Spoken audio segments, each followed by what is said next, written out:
What is shaking, everybody? It is a new episode of the Wind Up Podcast. I'm your host, Mike of MTGA Wines, and we are talking about inspiration today when it comes to wine and winemaking.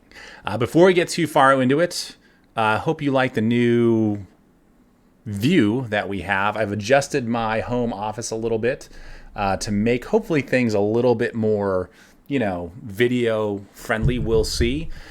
We also have, you also get to see all my nerdy artwork and stuff that's laying around here. Still playing with it a little bit. So if you're on YouTube watching this, you're going to see me probably fidget with things just to make sure that I'm, got everything kind of lined up the way that I want. You get to see all my random stuff that I've posted around the home office now versus the tripod that I was using that was simply not tall enough, basically. So we made some changes to the home studio here to hopefully make this video experience a little bit better.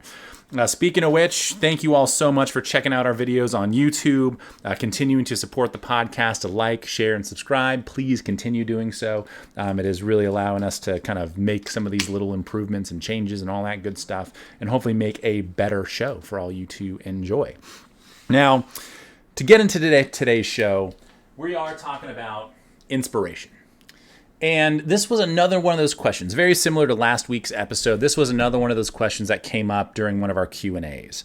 And it was one that was interesting in the sense that, we really do, many of us small producers consider wine to be an art form, right? We are looking for some way to kind of capture, our style, our thoughts, our own kind of operations and how we go about, using these grapes as kind of like this canvas to create this piece of art and this beverage that it ends up being turned into.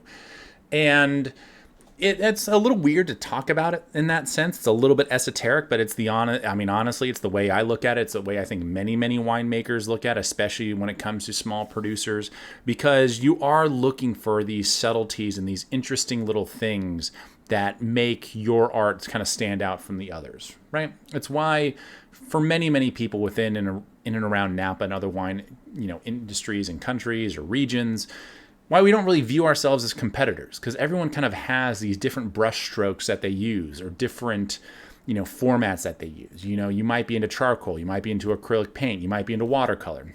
You might be into Cabernet, you might be into Pinot Noir, you might be into Riesling, whatever the case may be. You're utilizing, something within the same kind of ballpark, but still a very different, style, still a very different canvas that you're working with when it's all said and done.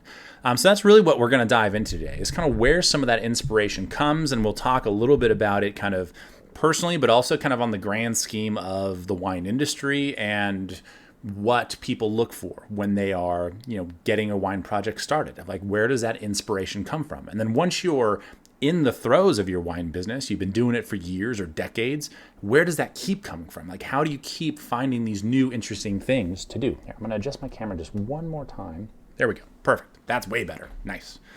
So this is really kind of the starting point, is that if you are starting a new wine project, you have to kind of have some starting point, right? There's got to be a wine out there or a winery that you've been to or a wine region that you've been to that is probably you're like, hey, this is, in essence, the competitive set. Like, this is where we want to play.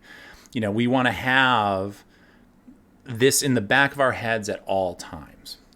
And a great example of this, and I think I may have mentioned this in another show, but in case I didn't, there's a small producer that I love on the Sonoma side of things. A great friend of mine works there, and his owner in kind of starting up his wine project, his favorite wine was Colgan, kind of one of the iconic like cult wines out here. It goes for quite a few hundred dollars a bottle. Really good stuff. But that's like his benchmark of like these are the best wines, some of the best wines that I've ever had. If I'm going to get into the wine business, I want to play in that ballpark. Now, it doesn't, wherever you're starting, it doesn't have to be hundreds of dollars a bottle, but even if it's a $20 bottle of wine, whatever the case is, you kind of need that benchmark, right? Of where do we want to play? And his argument, which I kind of appreciate, is we want to be the next Colgan. I'm like, great. Do you want to be the next Colgan or the first you, right? It's nice to have that competitive set and use that as like a backboard, right? And use that for that inspiration. But I am a firm believer that at a certain point, you're going to have to break from that mold and understand like, hey, you can't be the next Colgan if you don't have the same winemaker, if you don't use the same vineyard, if you don't use the same barrels, if you don't have the same techniques. Like there's just no way for you to emulate that to a T. So at a certain point, you're going to have to adapt what you're doing to what you have. So you need to use that inspiration and then really just mold it into what you want it to be. That's about as simple as a take as I can give when it comes to starting a wine project and finding where that inspiration is. For myself, and having started with Merlot 14 years ago, there were a couple of producers that I'm like, this is where I need to play. And number one on that list was Paloma up on Spring Mountain. Even though they use a little bit of Cabernet to blend into their Merlot, I was making 100% Merlot, so we already had a stylistic difference there. But I understood, like, they're probably making, especially at that time, and maybe even still today, making arguably the best Merlot in the valley. The juggernaut in the room was always Duckhorn, but because of how big they are and it's such a different style of production, I'm like, that's not the realm that I'm going to be playing in. I'm not trying to scale up and compete with what they're doing with their Napa Merlot or their Three Palms vineyard. That's not where I want to be. So let's focus on a small producer that I love personally. But knowing full well that I didn't have Cabernet to blend, that I didn't know what barrels they were using, that I wasn't using Spring Mountain fruit, I'm like, okay, well, I've got to take this Merlot that I've found and I need to adapt it and really hone this in to be the wine that it needs to be, not try and make it into something it's not. So, with any kind of art form, and I think many folks would agree with this, whether it's wine or painting or design in some way, shape, or form, that if you try and like force the issue, it ends up being just disjointed. This is kind of the problem with Merlot actually in general, is that so many people try and make it into something it's not. They're not making Merlot for it to be great Merlot. They're trying to make the Cab Lovers Merlot. They're blending a bunch of other stuff into it to make it something else. But they are saying, no, this is our great Merlot. I'm like, yeah, okay, that's fine. But this clearly is like that thing. Like it's meant you're trying to make it into something else because Merlot's not that popular. And that's the way that has been for basically my entire winemaking career, is that, Merlot is always, folks have always been trying to make Merlot into something that it's not, which is why it hasn't been that great for so long. And it's kind of a little bit on this comeback tour, because it's just taken people time to really understand, like, what do we need to do to make this Merlot awesome on its own and not have it be disjointed. So, if you, and kind of going back to my initial examples, like, all right, you're making wine, my buddy and the boss that he has, they're in Sonoma.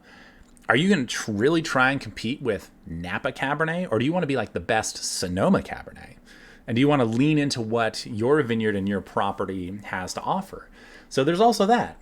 If you're in a completely different county, you got different soil types, you got different weather you're dealing with. Like, you're nowhere near where some of those vineyards are. You're going to have to adapt no matter what. So it's okay to have that inspiration and that benchmark and say your competitive set of like, here are the wineries, here are the brands or the styles that we want to be in the mix with. That's a great starting point for inspiration. You got to have something, right? You got to have something to kind of get the fuse going, a spark that lights the fuse, that gets that thing moving. And that's really, I think, the biggest starting point for most wineries is, and so many places, especially when folks are new to the wine industry, they're buying a property or they're starting their own brand. They're like, where do we want to play? Like, how do we want to leave our mark on the wine industry? I mean, shoot, Brittany did this with her Blair Payton label. In 2021, she wanted to start making a little bit of rosé and kind of a light-bodied red. Her inspiration for these two wines was Provence, the south of France, for rosé, these Grenache-based, really beautiful, like salmon pink, very light, airy rosés. And then for the red was actually more inspired by like lighter Italian reds, like Sicilian red wines, or Beaujolais. These light, very quaffable, patio pounder kind of red wines that can be a little bit chilled down, really easy going. But she knows full well. She's like, we don't live in the south of France. We don't have access to those vineyards or that climate. Same thing with Beaujolais or Sicily. Like, we just do not have what they have in terms of their wine growing region. So we need to take that inspiration and say, hey, how can we adapt that and create this Blair Payton label inspired by some of these wines that we really love? And that's the same thing, she did. She said, hey, this is kind of the ballpark I want to play in, but we're going to have to find vineyards and areas and varieties within Napa or Northern California, since she's getting her fruit from Clarksburg, to really cater to that style. So that inspiration's there, and that's what you use as a starting point. And then from there, as you continue to kind of dial in that winemaking style, you're able to kind of figure out, all right, now what can we do? What are the tweaks we're going to make to really take what these vineyards, this climate, these soils are offering and push them or guide them in the direction of these wines that we love? Because they're going to be different. You're not going to be able, you can get pretty close within a decent ballpark. But realistically, if you're making wine to be wine, you're not using a bunch of additives and extracts and other things like doctor stuff up. You're going to have to, just be within the ballpark. You're not going to be able to make it exactly like a provincial rosé or a, Fleury or Bruy, from Beaujolais. Like, it's just not going to happen. You're going to have to kind of understand that when it comes to that inspiration, that there are certain roadblocks that if you're not using the exact same, you're not going to be able to create a charcoal, piece of art, on a canvas when all you have is acrylic paint. Like that, it's going to be very different, right? You might have the same canvas, but now you're working with two completely different sets of materials. There's no way that, it might still be a beautiful piece of art, but it's not going to look like charcoal. It's going to look more like acrylic. There's probably an artist out there doing just that, is like making a certain medium look like something else, but I haven't seen it, so I'm just going to use that as an example. Just run with it with me, will you? That'll be fine. Now, I guess in my kind of opinion of this, that initial inspiration is pretty easy to find because there's probably a wine or a region. God. I'm still getting used to my standing desk, and I talk with my hands a lot. I apologize. That was probably really loud. That's my bad.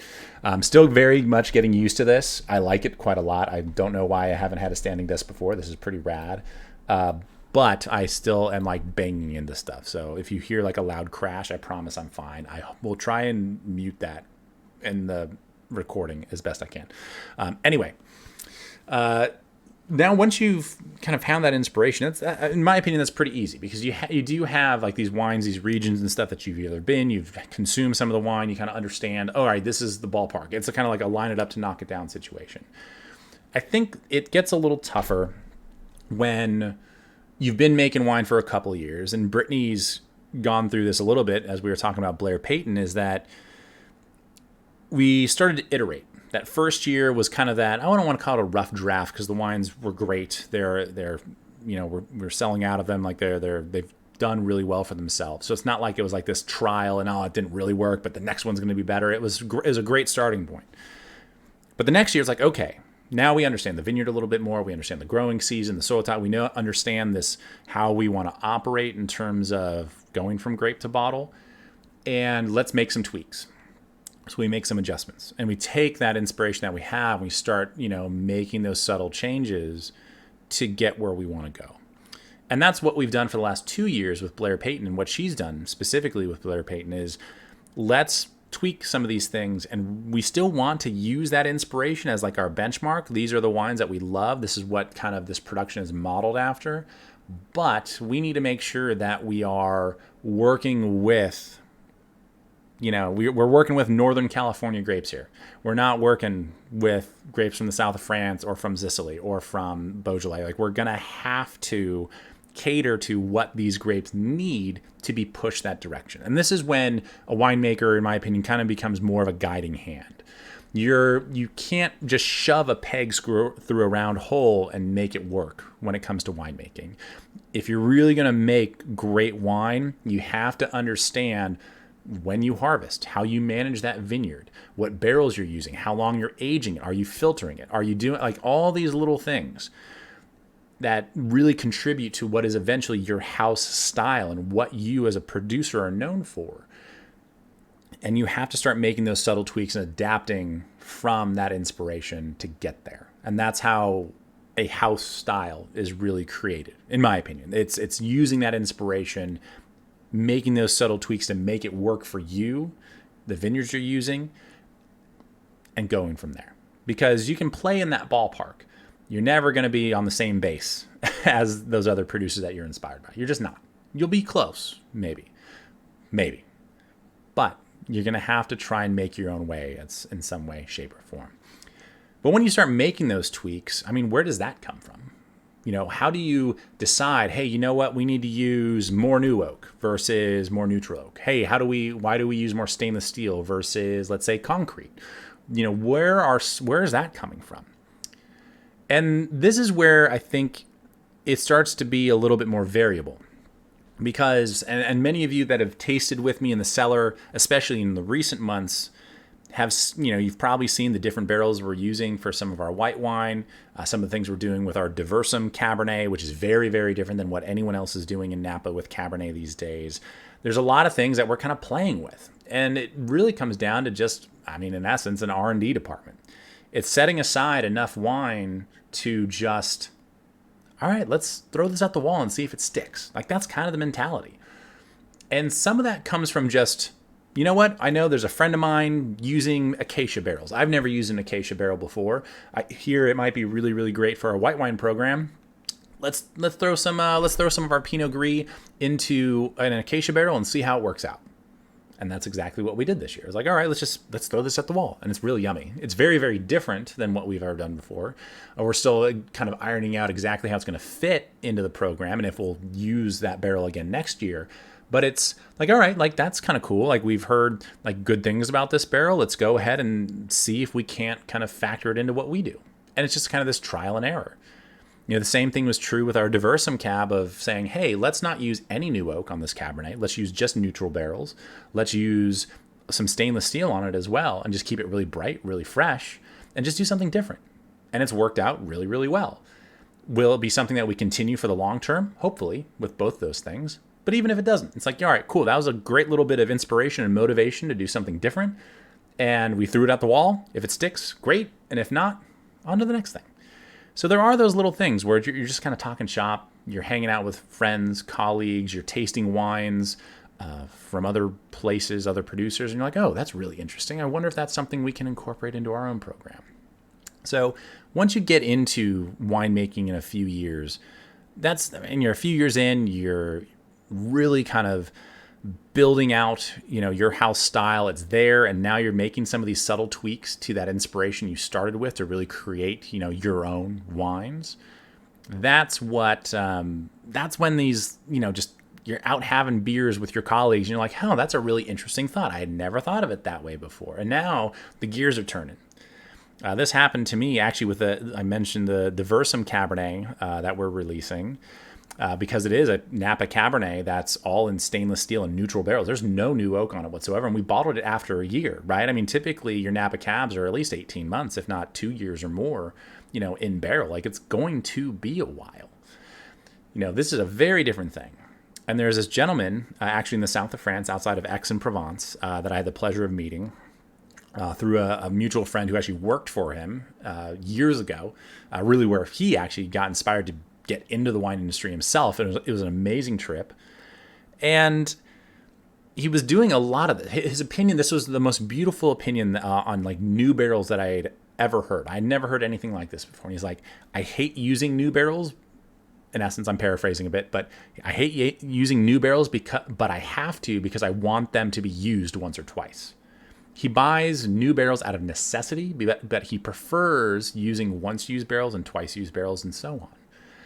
That big oak flavor, he's like, it's fine, but it's too much. It's too heavy-handed for the wines that I want to make. We're going to use a lot more neutral barrels. We might use some clay amphoras. We might use some stainless steel. But, this new barrel thing, it's just not what I want to be doing, but I kind of have to be in order to get to where I want to go. So those new barrels that he buys are very much a stepping stone for the rest of his program, which I just never ever thought of before. It's something that I've factored into my own winemaking quite a bit because I love the once used barrels and twice used barrels that we have in our cellar and how they factor in to the rest of our wines. But I'd never quite put like pen to paper and understood why until he said that. I'm like, that's it. That's exactly it. That's exactly why I do what I do. And it got the gears turning. I'm like, okay, we've been doing this with Merlot and like our red blend, but we haven't really gone to this like, hey, what if we did a Cabernet in mostly neutral and stainless steel and, do kind of take what this guy is doing in the south of France, where you normally think of lighter kind of very, porch pounder, reds and rosés, and make like this bold, kind of more intense red, but just a little bit more restrained. It doesn't have this big, oaky, intense, put on your smoking jacket and have a cigar flavor. It's a little bit more like just bright and poppy. I'm like, man, that's hella interesting. I really want to see if I can do that.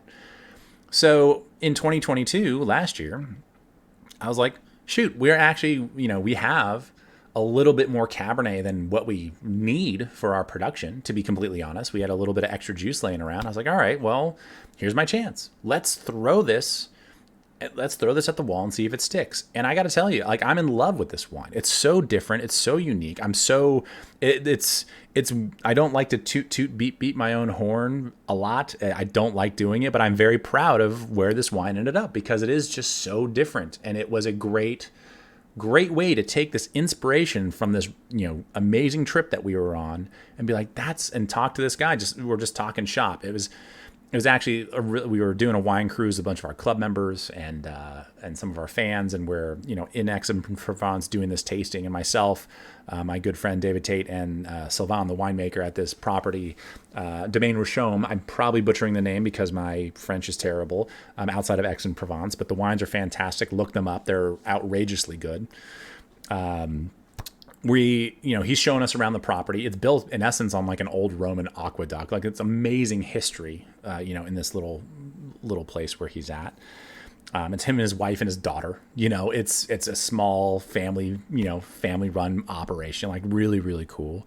And it's funny because he's kind of showing us around, and then David, he and I would just like scamper off into a corner of the cell and leave. Like, he was leading the tour, but he would just leave the rest of the group. He's like, hey, you're the winemakers. We need to go talk about this thing. And we'd just run off, and we'd be gone for 10, 15 minutes or so. And then we'd wander back, like talking shop and hanging out and everyone.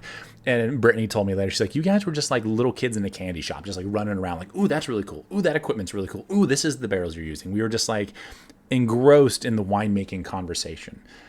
And that's today where I think a lot of inspiration for myself comes from, is talking to other winemakers, talking to other producers, talking to other farmers. Actually, earlier this morning, before even recording this podcast, I was out talking with a farmer that actually knows me and our family, but I've never actually met him in person.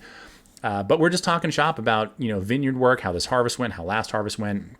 I'm definitely, my Achilles heel is the farming side of things. I know enough to be dangerous, but I could certainly use a lot more knowledge and be a lot more engaged in the farming side of things when it comes to winemaking, something that I'm actively working on.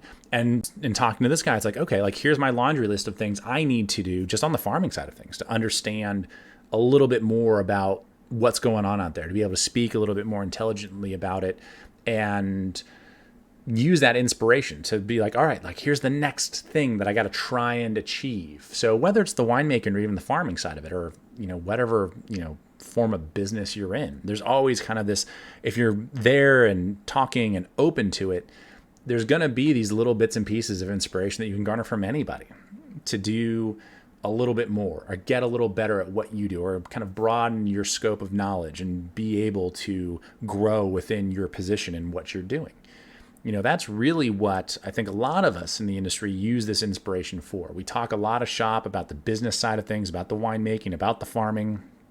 And all of us are we're all very inquisitive. Even last night ran into another winemaker, Jade, who's the winemaker for Ladera Vineyards. And we're just, same thing, sitting at the bar, having a beer, catching up, hadn't seen each other in months, maybe even a year or more. And we're just talking shop, like how we're doing things, how last harvest ended up, how this harvest ended up. And we're just sitting there just kind of like, oh man, it's really cool you're doing that. Oh, is this how you're doing it? And it's just like, you're just kind of going like back and forth, back and forth. And, maybe he took something from my side of the conversation that he's like, I wonder if this is something that I could consider, or, and vice versa. I do the same thing, as we're kind of these inquisitive minds who love to understand kind of what other people are doing. And that way, if there's something like, I wonder if that's something that we could do for ourselves and like kind of implement, or maybe there's some little nugget in there that I can kind of pull from and say, hey, if we integrate this into our own program, maybe this is a great way to enhance it. And maybe it's not. Maybe this acacia barrel that I bought for our white wine this year doesn't work out. Maybe it doesn't. Maybe it just changes the profile of that wine too much. And if that's the case, is what it is. We move on and we go get the next canvas and we start throwing some sort of color or artwork onto it the next year. I mean, that's really how I view winemaking, is that, every season is kind of the canvas that we're working with, and it's our job to harness that, or those are the materials we're using. And then the finished wine is in essence the canvas. That's like, hey, this is what we're able to do given the season, the circumstances, the fruit that we're working with. And now here's the finished piece of art for you to enjoy at your leisure, So it's really interesting, this idea of inspiration, kind of where it comes from. Because I think it makes sense for a lot of folks that it's like, oh yeah, it makes sense that there's some like competitive set or some winery specifically that you're trying to like model yourself after. But I think like any art form, kind of going back to the beginning, is you have to find, what you are inspired by, and then understand that if you just emulate that, you're kind of pretending a little bit, and for some people, there's nothing wrong with that. When I was working for Boisse Family Estates in their marketing department, this is in the early 2010s, so red blends are just kind of on the rise. I think Apothic Red had just come out. Obviously a big production. I think Gallo makes that wine. Can't remember, but obviously a big production. And they were looking at that and saying, hey, this is a growing segment of the wine business. We need to jump on. We want to be a competitor within this segment of wine sales. How do we do that? And it was a specific, like, we need to jump in, and we don't need to recreate Apothic, but we need to create something that plays in that ballpark and maybe takes away some market share. So there is that. There are certainly businesses out there, and we all know this as well, probably depending on, what line of work we're in, but it certainly happens in the wine industry, is that if there's someone out there making a killing, maybe you can jump on their coattails, or maybe you can supplant them with something better, quote unquote, depending on what that might be. Or you see, the mergers and acquisitions happen that we talk about a lot on this show. And you say, hey, you know what? Rombauer is making the best oaky buttery Chardonnay. Let's go buy Rombauer. That way we can command that segment of the market, in the case of Gallo, since we mentioned them already.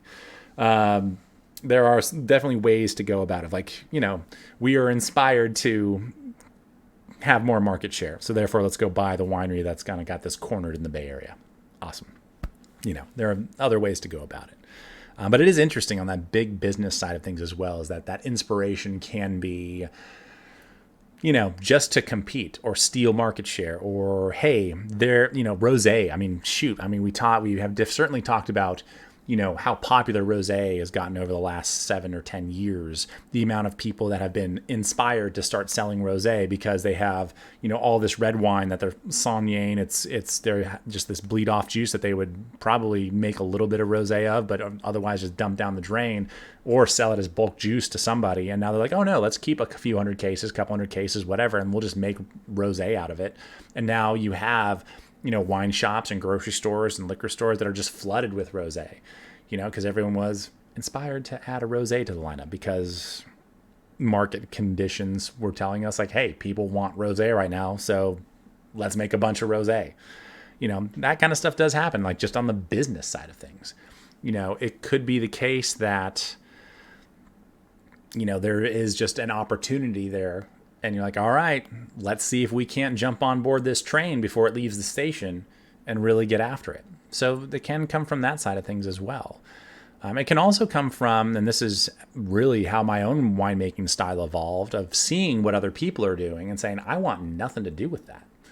I mean, when I started making my Merlots in 2010 and into 2011 and 12, I was so disenchanted with big Napa Reds. I wanted nothing to do with that style of winemaking. I wanted to be different.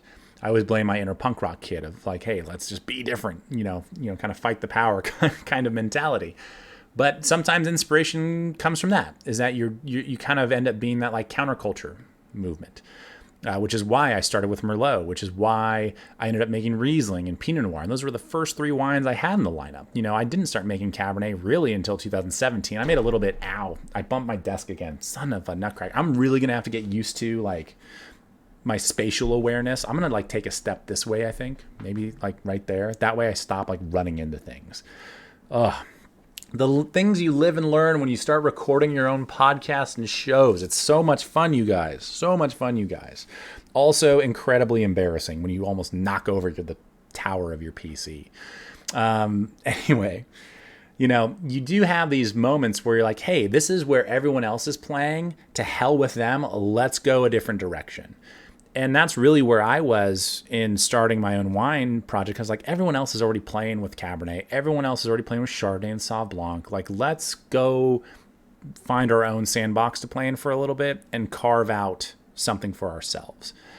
So inspiration, even coming from, I don't want to say it's coming from a place of like negativity, but maybe like pessimism, I guess, where you're just disenchanted with what kind of the status quo is. It's like, all right, well, let's go back to, what we like and kind of flip this on its head a little bit. Let's go for it.